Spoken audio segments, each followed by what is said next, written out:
So hello boys and girls, welcome welcome welcome back. मैं न जाने कितने एक लंबे अरसे के बाद वीडियो अपलोड कर रहा हूँ and what a day of football. International break के बाद ये पहला दिन था क्लब फुटबॉल का एंड पहले दिन इतनी सारी चीज़ें हो चुकी हैं कि क्या ही बताएं भाई। एक तो बार्सिलोना वर्सेस जिरोना का गेम जहाँ पर बार्सिलोना की परफॉर्मेंस में बहुत सारी चीज़ों की कमियाँ थी और देन डर क्लासिक और the German classic El Clasico के बाद जो सेकंड फेवरेट राइवलरी है मेरी, जिसके लिए मैं बहुत ज्यादा वेट करता हूं पूरे सीजन, वो है डर क्लासिकर बायर्न म्यूनिख वर्सेस डॉर्टमंड। भाई क्या ही कोई कमाल का गेम था। उसके अलावा मार्सियल लीग वन में भाई टॉप ऑफ द टेबल आ चुकी है, पीएसजी सेकंड पे आ चुकी है। What a crazy day of football यार। मैनचेस्टर सिटी एवर्टन को हरा चुकी है 2-0। लेकिन हम आज की वीडियो में सिर्फ दो चीजों को मेनली कवर करेंगे, बार्सिलोना वर्सेस जिरोना। भाई आज मैंने एक लंबे अरसे के बाद दो मैचेस, पूरे कंप्लीट मैचेस मैंने देखे शुरू से लेकर एंड तक। पहले मैंने बार्सिलोना वर्सेस जिरोना देखा 7:15 बजे, उसके बाद फिर 9-10 पे अराउंड मैच खत्म हुआ। फिर मुझे 20 मिनट का ब्रेक मिला, इस 20 मिनट के ब्रेक में मैंने खाना वाना खाया। फिर 9:30 बजे से 11:30 तक डॉर्टमंड वर्सेस बायर्न म्यूनिख। बहरहाल मतलब दो मैचेस भाई, मजेदार दिन था एंड डिसअपॉइंट होते होते रह गया भाई मैं। सबसे पहले तो हम बात करेंगे बार्सिलोना वर्सेस जिरोना वाले मैच के बारे में। तो भाई problems are increasing for FC Barcelona because already इतनी सारी इंजरीज है। Raphinha injured, Dani Olmo injured, हमारे दोनों स्ट्राइकर्स इंजर्ड हैं, फेरान टोरेस और लेवेंडोस्की। हमारा मेन गोलकीपर, इतने टाइम बाद हमें कोई प्रॉपर गोलकीपर मिला, जोआन गार्सिया, वो भी इंजर्ड। इन सारी इंजरीज के बाद हमारा जो मैनेजर है हांसी फ्लिक, उसको रेड कार्ड मिल गया भाई। ऑलरेडी वो येलो कार्ड पे था, आज एक छोटे से गेस्चर की वजह से एक और येलो कार्ड, यानी कि डबल येलो कार्ड का मतलब ये है कि रेड कार्ड। तो ये बड़ी टेंशन वाली बात है यार कि एल क्लासिको वाले मैच के लिए हांसी फ्लिक अवेलेबल होंगे नहीं, तो भाई गोटी मुंह में आ गया है। अब क्या कर सकते हैं ऐसे सिचुएशन में। लेकिन जो अगला मैच हमारा होने वाला है चैंपियंस लीग में ओलंपियाकोस के अगेंस्ट, वो काफी इंटरेस्टिंग फिक्सचर होने वाला है। उसमें तो हांसी फ्लिक ही मैनेज करेगा, लेकिन ला लीगा के अंदर एक मैच का बैन लगा है हांसी फ्लिक पे because he got a red card. Match की अगर दोस्तों हम बात करें तो हांसी फ्लिक आज 4-3-3 के फॉर्मेशन के साथ गया because of too much injuries. Match के स्टार्ट में पेड्री ने एक banger of a goal score किया, बहुत ही शानदार गोल from Pedri and he proved that why he is the best midfielder in the world right now.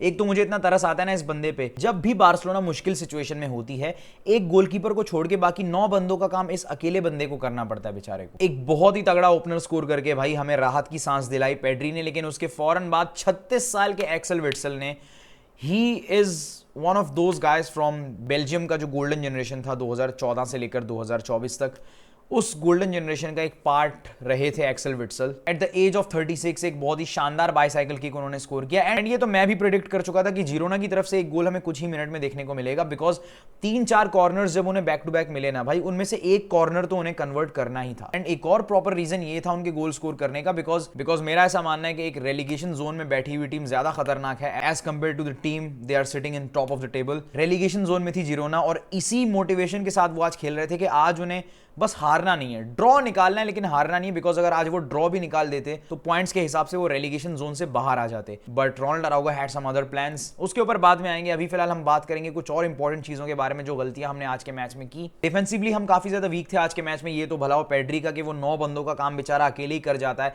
Defensively भी contribute कर रहा था एंड गोल तो उसने स्कोर किया ही। एंड आज के मैच में पेड्री को खिलाना बहुत ज्यादा इंपॉर्टेंट था। कुछ लोग ये भी कह रहे थे कि पेड्री को रेस्ट देना चाहिए था। आप किसे खिलाते भाई? अगर पेड्री को रेस्ट देते, किसे खिलाते मुझे बताओ?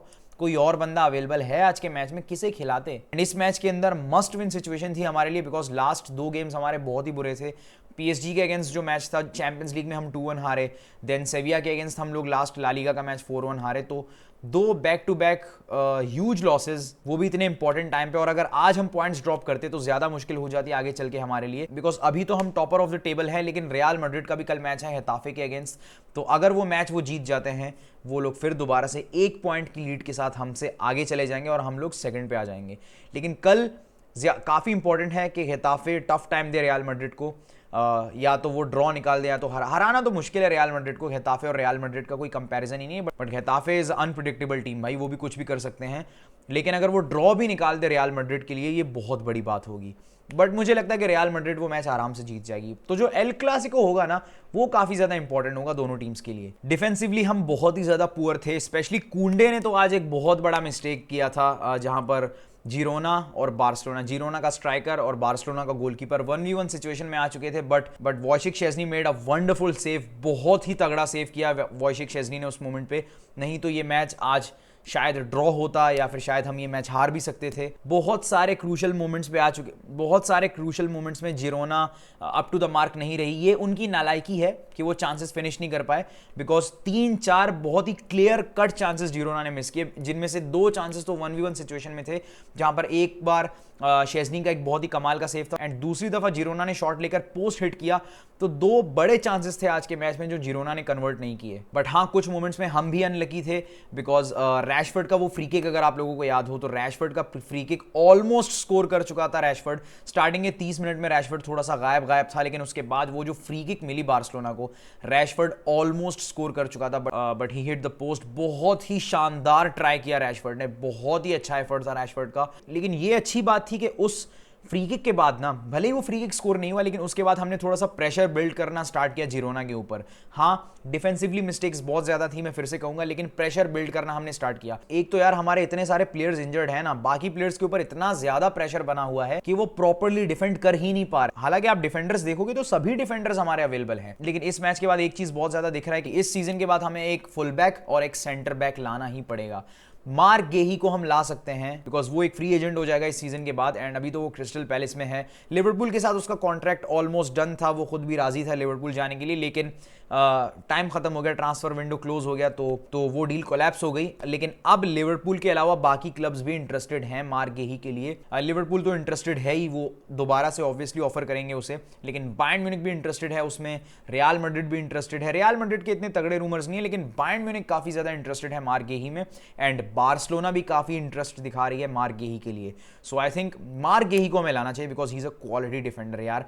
Mark Guehi is like a Pedri of defence line, because जैसे पेड्री का बहुत ही कम ऐसे हमें देखने को मिलता है ना, वो 20-25 मैचेस में कोई एक बुरा मैच जाता है पेड्री का, मार्क गेही का भी वैसा ही है। क्रिस्टल पैलेस के लिए तुम उस बंदे की परफॉर्मेंसेस देखो, इंग्लैंड के लिए उस बंदे की तुम परफॉर्मेंसेस देखो। सेकंड हाफ स्टार्ट हुआ, सेकंड हाफ के अंदर फ्लिक ने एक बहुत ही अच्छा डिसीजन लिया, टोनी हर्नांडेज को सब आउट करके फर्मिन लोपेस को सब इन करना। रैशफोर्ड काफी ज्यादा इन्वॉल्व था सेकंड हाफ में, लेकिन इसके बाद रोनाल्ड अराउगो ने जो विनर स्कोर किया ना भाई, वो मैं बता नहीं सकता, मेरी खुशी की कोई इंतहा नहीं थी। ये दिन आ गए कि जिरोना के अगेंस्ट विनर को हम ऐसे सेलिब्रेट करें जैसे कोई चैंपियंस लीग फाइनल है। एक मोमेंटम बिल्ड हो जाता भाई इस मैच के बाद, जो कि अब हो चुका है, अच्छी बात है। प्लेयर्स के अंदर एक डिफरेंट लेवल का कॉन्फिडेंस आता, बिकॉज 2 मैचेस हम हारे हैं पिछले।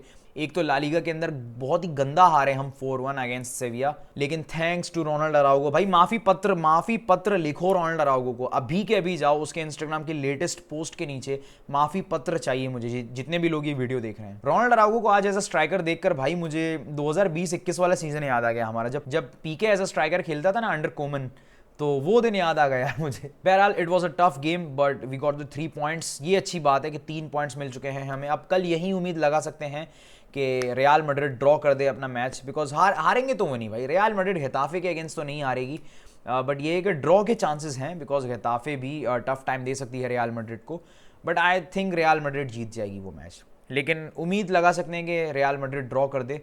अगर रियल मैड्रिड ड्रॉ करती है वो मैच, तो हम टॉप ऑफ द टेबल रहेंगे गोल डिफरेंस की वजह से। अदरवाइज देखते हैं अब क्या होता है। बहरहाल अब बात करते हैं डर क्लासिकर के बारे में। डर क्लासिकर भाई फर्स्ट हाफ में तो फुली डोमिनेटिंग परफॉर्मेंस था बायर्न म्यूनिख का भाई। डॉर्टमंड के प्लेयर्स के पैर में बॉल ही आने नहीं दी उन्होंने। हैरी केन अपने करियर के बेस्ट फॉर्म से गुजर रहा है currently. Harry Kane and Erling Haaland are just not normal भाई, जी क्लियर बात है, ये दोनों मुझे नॉर्मल लगते नहीं है।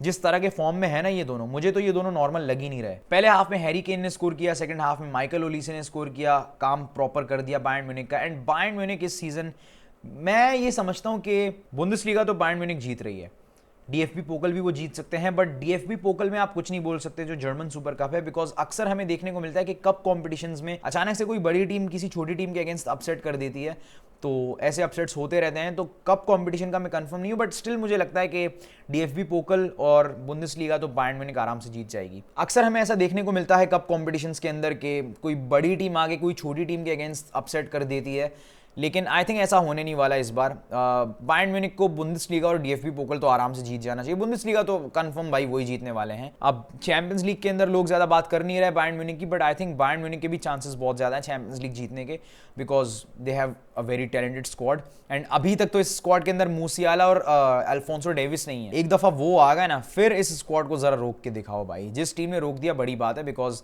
अभी जस्ट वर्ल्ड चैंपियंस को हराया, अभी डॉर्टमंड को हराया। डॉर्टमंड इतना अच्छा कर रही है यार बुंदेसलीगा में। क्रेजी दिन था आज तो फुटबॉल का। बहरहाल बार्सिलोना वर्सेस जिरोना के मैच में जैसे तैसे करके हम जीत गए। डर क्लासिकर बायर्न म्यूनिख जीत चुकी है। अगर आप लोगों ने इंस्टाग्राम पे फॉलो नहीं किया द 12th मैन को, तो नीचे लिंक मैंने दिया हुआ है, इंस्टाग्राम पे जरूर फॉलो कीजिए एंड वीडियो को लाइक कीजिए अगर आपने लाइक नहीं किया, एंड चैनल को सब्सक्राइब भी जरूर कीजिए। मैं मिलूंगा next time with more these type of videos. तब तक के लिए गुड बाय।